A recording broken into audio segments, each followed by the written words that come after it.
Assalamualaikum warahmatullahi wabarakatuh. Perkenalkan, nama saya Lisa Artika Puspita, NPM 204230093 dari Prodi PGSD. Pada kesempatan kali ini, saya akan membahas materi mengenai pembelajaran IPS di sekolah dasar berdasarkan kurikulum Merdeka. Sebelum masuk ke materi inti, di sini saya ingin menjelaskan terlebih dahulu mengenai apa itu IPS. Nah, jadi IPS adalah ilmu pengetahuan sosial. IPS juga salah satu mata pelajaran di sekolah dasar yang merupakan gabungan dari berbagai disiplin ilmu sosial seperti sejarah, geografi, ekonomi, sosiologi, dan antropologi yang sudah disederhanakan agar sesuai dengan tingkat perkembangan siswa. Sebenarnya apa sih fokus IPS di sekolah dasar? Nah, jadi IPS mengajak siswa mengenal lingkungan terdekatnya, mulai dari keluarga, sekolah, masyarakat, hingga bangsa Indonesia dan dunia.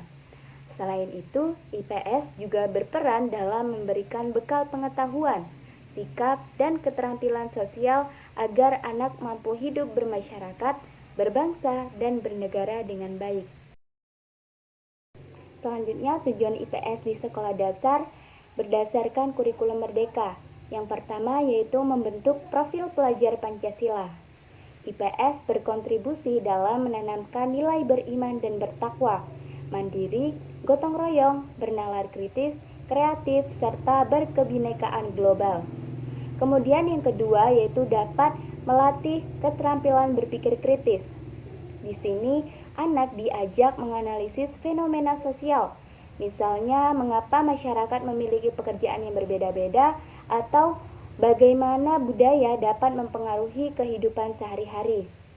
Yang ketiga yaitu dapat menumbuhkan sikap sosial positif yang dimana anak akan belajar tentang pentingnya gotong royong, toleransi, empati, kejujuran, serta sikap menghargai perbedaan dalam kehidupan sehari-hari.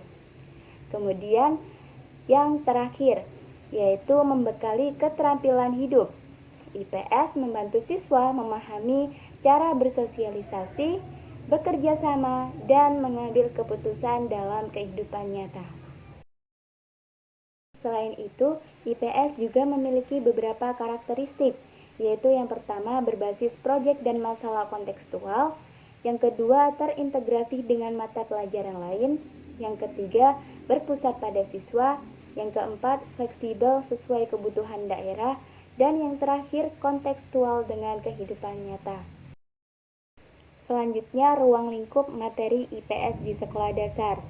Pada kelas 1 sampai kelas 3 disebut fase A yang berfokus pada lingkungan terdekat seperti keluarga, sekolah, dan tetangga. Di sini anak belajar tentang peran anggota keluarga, aturan sederhana di rumah dan di sekolah, serta pentingnya kerjasama.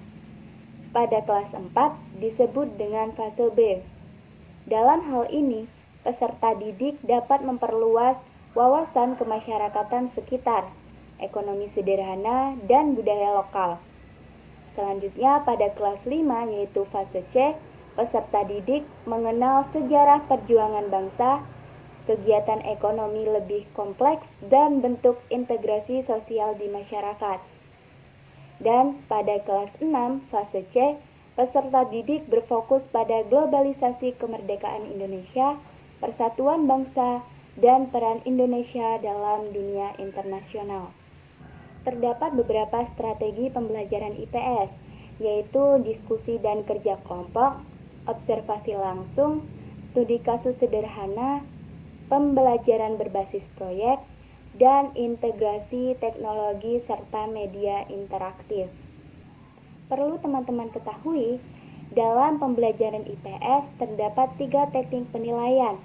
Yang pertama yaitu penilaian formatif atau penilaian yang dilakukan selama proses belajar.